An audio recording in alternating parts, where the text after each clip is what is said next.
মৌসুমী island নামটা শুনলেই মনের মধ্যে একটা রোমাঞ্চ সৃষ্টি হয় যে কি আছে এই মৌসুমী আইল্যান্ডে। হয়তো তুমি প্ল্যান করছো মৌসুমী আইল্যান্ডে যাবে, কিন্তু যাওয়ার আগে অবশ্যই তোমার মাথায় কিছু কোশ্চেন ঘোরাফেরা করছে, যেরকম এই মৌসুমী আইল্যান্ডটা কেমন হবে, এই মৌসুমী আইল্যান্ডে গিয়ে কি তুমি সেফলি ঘুরে আসতে পারবে, মৌসুমী আইল্যান্ডে তুমি তোমার ফ্যামিলি মেম্বারকে নিয়ে যেতে পারবে কিনা, কিভাবে যাবে, কি উপায় যাবে, কিভাবে গেলে তোমার সুবিধা হবে, এই সমস্ত কিছুর উত্তর আজকে তুমি পেয়ে যাবে আমার এই ভিডিও থেকে। আমার এই ভিডিওটা যদি তোমাকে একটু সাহায্য করে মৌসুমী আইল্যান্ডে ঘুরতে যাওয়ার প্ল্যান করার জন্য, তাহলে অবশ্যই একটা লাইক আর সাবস্ক্রাইব করে দিও। আমাদের যাত্রা শুরু হলো শিয়ালদা টু নামখানা ট্রেন ধরে, যেটির টাইমিং ছিল ভোর 4টে। ভোর 4টের ট্রেনটি ধরতে যদি অসুবিধা হয় সেক্ষেত্রে বলে রাখি 5টা 20-তে পরের ট্রেন আছে, 7টা 14 ট্রেন আছে, 1টা 20 ট্রেন আছে। সমস্ত ট্রেনের টাইম টেবিল ডেসক্রিপশন বক্সে পেয়ে যাবে। সকালের ব্রেকফাস্ট তুমি বাড়ির থেকেও নিতে পারো কিংবা ট্রেনে বসেও সেরে নিতে পারো। যেরকম ট্রেনে রুটি, ঘুগনি, চা, বিস্কিট, ডিম সিদ্ধ সমস্ত খাবার অ্যাভেলেবেল আছে। এছাড়াও লক্ষ্মীকান্তপুর স্টেশনে ট্রেনটি 20 মিনিট থেকে 25 মিনিটের মতো দাঁড়ায়। একবার কনফার্ম হয়ে স্টেশন থেকেই তোমরা সকালের ব্রেকফাস্ট সেরে নিতে পারো। একটা ছোট ইনফরমেশন তোমাদের দিয়ে রাখতে চাই, Sealdah to Namkhana train schedule যখনই তোমরা সার্চ করবে তার সাথে সাথে শিয়ালদা টু লক্ষ্মীকান্তপুরও সার্চ করো এবং লক্ষ্মীকান্তপুর থেকে নামখানা ট্রেনগুলোও সার্চ করো। তাতে অবশ্যই দেখবে যে দুটো ট্রেনের মাঝখানে 20 মিনিট কিংবা 30 মিনিটের অন্তর রইবে। ট্রেনের টাইমিং সার্চ করার সময় এটা অবশ্যই মাথায় রাখবে।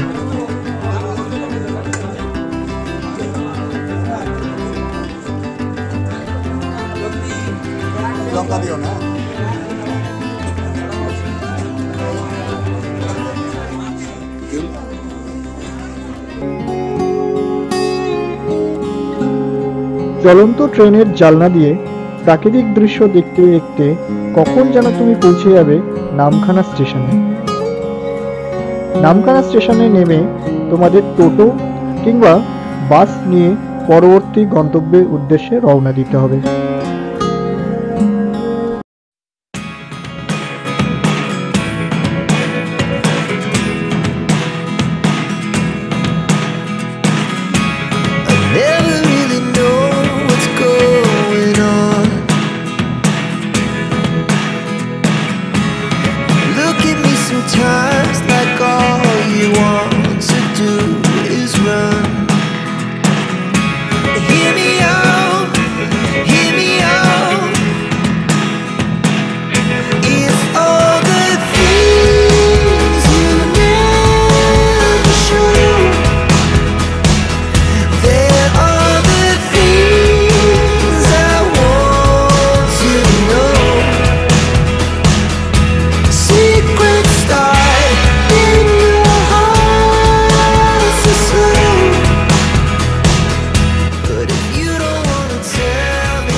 নামখানা স্টেশনের বাইরে আসলেই দেখতে পাবে প্রচুর টোটো, রিক্সা, অটো সব দাঁড়িয়ে আছে।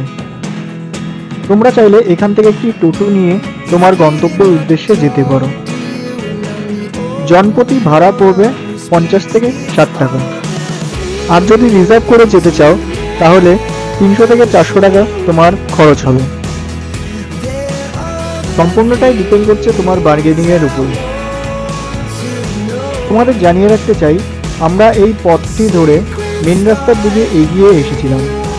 মেন রাস্তায় আসলে তুমি দেখতে পাবে বাস তোমার জন্য অপেক্ষা করছে। তাছাড়া এখান থেকে তুমি টোটো কিংবা অটো দুটোই নিতে পারো তোমার ইচ্ছে মতো।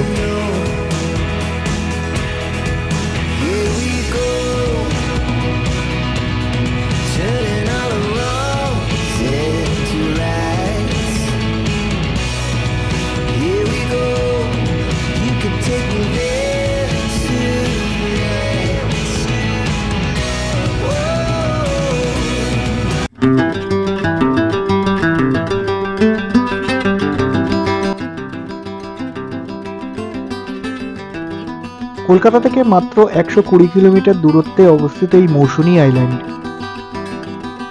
যদি তুমি বাইকে করে আসতে চাও তাহলে অবশ্যই আসতে পারো, ডেসক্রিপশনে ডিটেলস আমি দিয়ে দেব।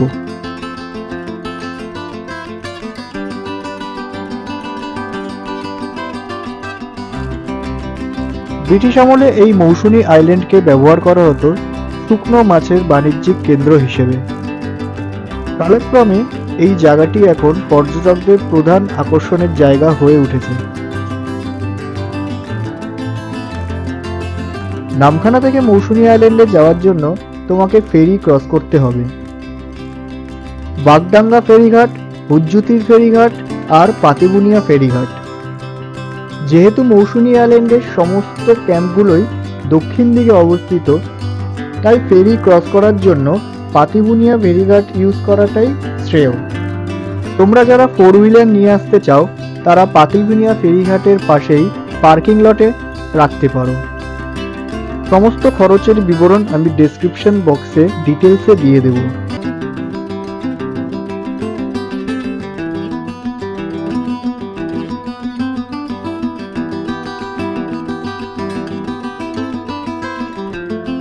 কিছু গুরুত্বপূর্ণ তথ্য। মৌসুনী আইল্যান্ড প্ল্যান করার আগে অবশ্যই মৌসুনী আইল্যান্ডের সম্বন্ধে একটু জেনে নিও, কারণ লাক্সারিয়াস ভাবে থাকার জন্য কিংবা লাক্সারিয়াস ভাবে ঘোরার জন্য মৌসুনী আইল্যান্ড নয়। যদি তুমি তোমার বন্ধু বান্ধব কিংবা আত্মীয় স্বজনকে নিয়ে একটি নিরিবিলি পরিবেশে একদিন সময় কাটাতে চাও তাহলে অবশ্যই Mousuni island is the best choice. তাছাড়াও মৌসুনী আইল্যান্ডের রাতের মোহময় দৃশ্য তোমাদের একটা আলাদা এক্সপিরিয়েন্স দেবে।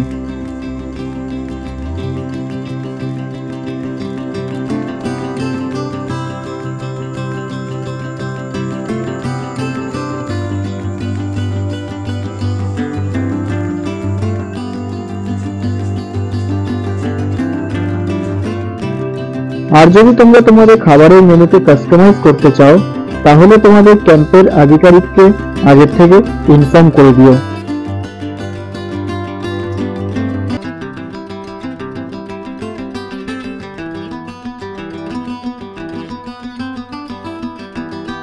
নামখানা থেকে আমরা আসলাম 10 মাইলে, এদিকে বকখালি। আমরা এদিকটা থেকে এসেছি, আর এই রাস্তাটা চলে গেছে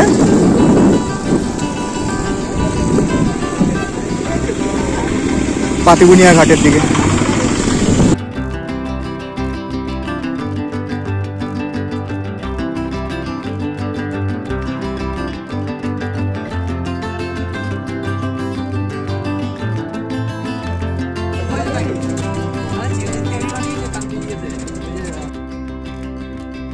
এই ট্রলারগুলি হচ্ছে সিগনিফিকেন্ট, তোমাকে মনে করিয়ে দেবে যে তুমি সঠিক পথে যাচ্ছ।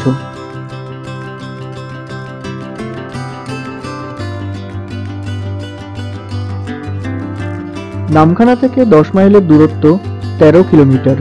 10 মাইল থেকে সোজা চলে গেলে তোমরা বকখালি পৌঁছে যাবে, আর 10 মাইল থেকে ডান দিকে গলিতে ঢুকলে তোমরা মৌসুনী আইল্যান্ডে যাওয়ার জন্য পাতিবুনিয়া ঘাট পৌঁছে যাবে।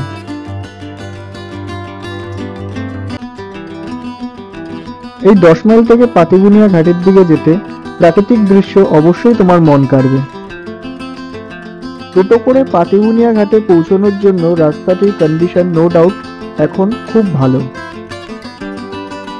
এই সেই পার্কিং এর জায়গা যেখানে তুমি তোমার 4 চাকা পার্ক করে ফেরি ক্রস করে মৌসুনী আইল্যান্ডে প্রবেশ করতে পারো।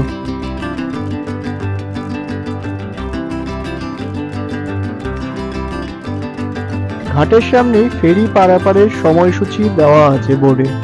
তুমি যদি চাও ভিডিওটি পজ করে অবশ্যই দেখে নিতে পারো। মাত্র 15 মিনিটের ফেরি জার্নিতে তোমরা পাতিবুনিয়া ঘাট থেকে মৌসুনী আইল্যান্ডের ফেরিঘাটে পৌঁছে যাবে। ভাড়া লাগবে মাথা পিছু 10 টাকা।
মৌসুনী আইল্যান্ডে পা রাখলেই সারি সারি ম্যানগ্রোভ অরণ্য তোমাকে সুন্দরবনের কথা মনে করিয়ে দেবে।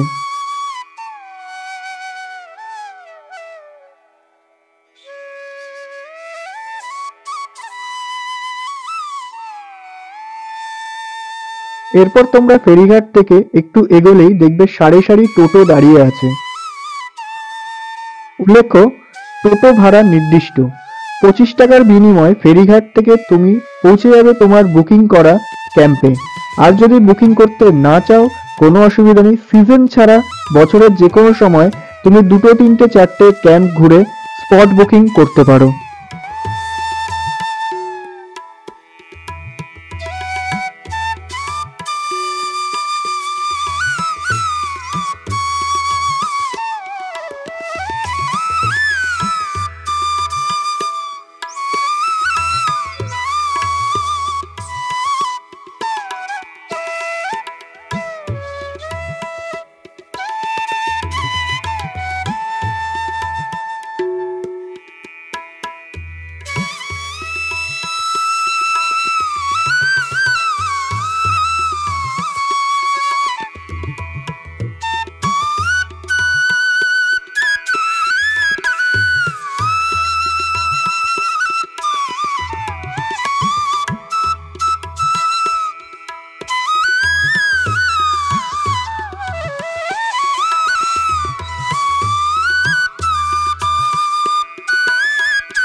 মন ভরে মৌসুমী আইল্যান্ডের প্রাকৃতিক দৃশ্য উপভোগ করতে করতে এবং টোটোওয়ালার সাথে তুমি মৌসুমী আইল্যান্ডের সম্বন্ধে জানতে জানতে কখন যে পৌঁছে যাবে তোমার ক্যাম্পের সামনে তুমি নিজেই বুঝতে পারবে না।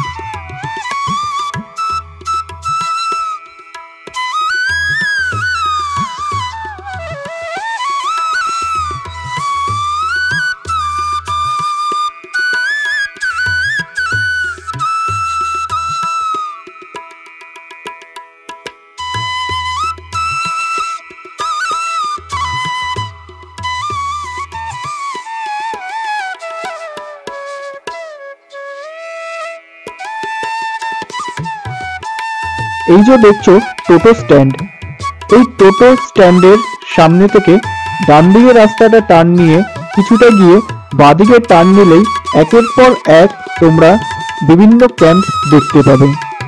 ফেরার সময় তোমরা এই টোটো স্ট্যান্ডে পায়ে হেঁটেই আসতে পারো, কিংবা তোমার ক্যাম্পের আধিকারিকদের বলে রাখলে তারা আগের থেকেই টোটোর ব্যবস্থা করে রাখবে। মৌসুমীতে বিভিন্ন ক্যাম্প আছে, তবে আমার মনে হয় সমস্ত ক্যাম্পেই ফেসিলিটি এবং খাবার দাবার 19 আর 20। খুব একটা পার্থক্য তোমার চোখে পড়বে না, যা চোখে পড়বে সেখানকার এনভায়রনমেন্ট। আমরা বুক করেছিলাম মৌসুমী আইল্যান্ডের এনজয় পার্ক ক্যাম্প। ক্যাম্পে ঢুকতেই প্রথমেই তোমাকে ডকুমেন্টেশন কমপ্লিট করতে হবে, আর ক্যাম্প কর্তৃপক্ষ তোমাকে ডাবের জল দিয়ে স্বাগত জানাবে।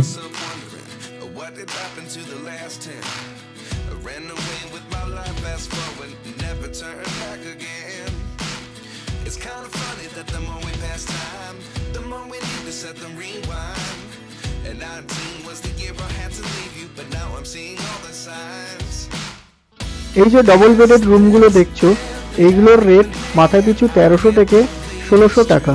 সিজন ওয়াইজ এটা চেঞ্জ হয়। রুমগুলোর প্রেজেন্ট কন্ডিশন জানতে হলে ক্যাম্প কর্তৃপক্ষের কাছ থেকে তোমরা হোয়াটসঅ্যাপে এর ডিটেলস চেয়ে নিতে পারো, ছবি সমেত।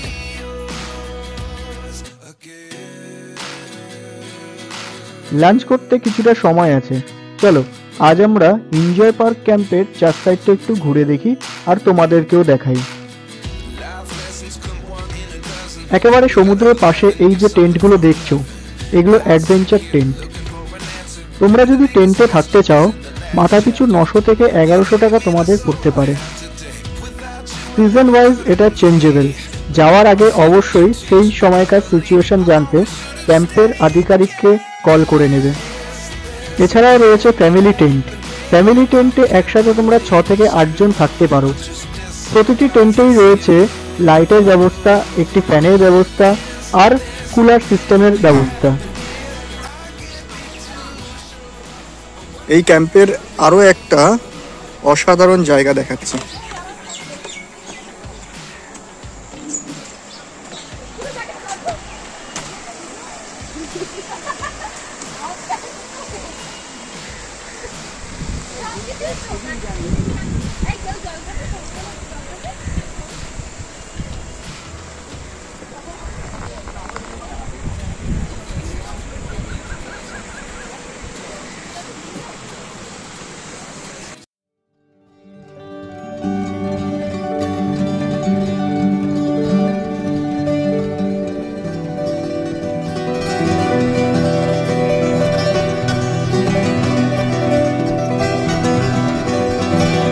দুপুরে খাওয়া দাওয়া কমপ্লিট করে একটু রেস্ট নিয়ে আমরা বেরিয়ে পড়েছিলাম গ্রামের 4 সাইডটা দেখার জন্য।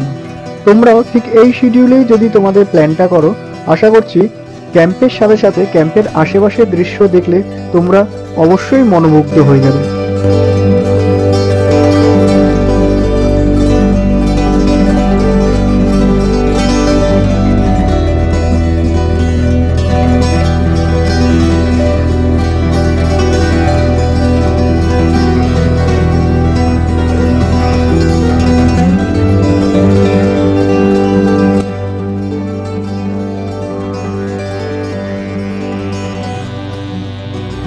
আইল্যান্ডের 4 সাইডটা ঘুরে বেড়াতে বেড়াতে কখন যে সন্ধ্যা নেমে পড়বে তুমি বুঝতে পারবে না।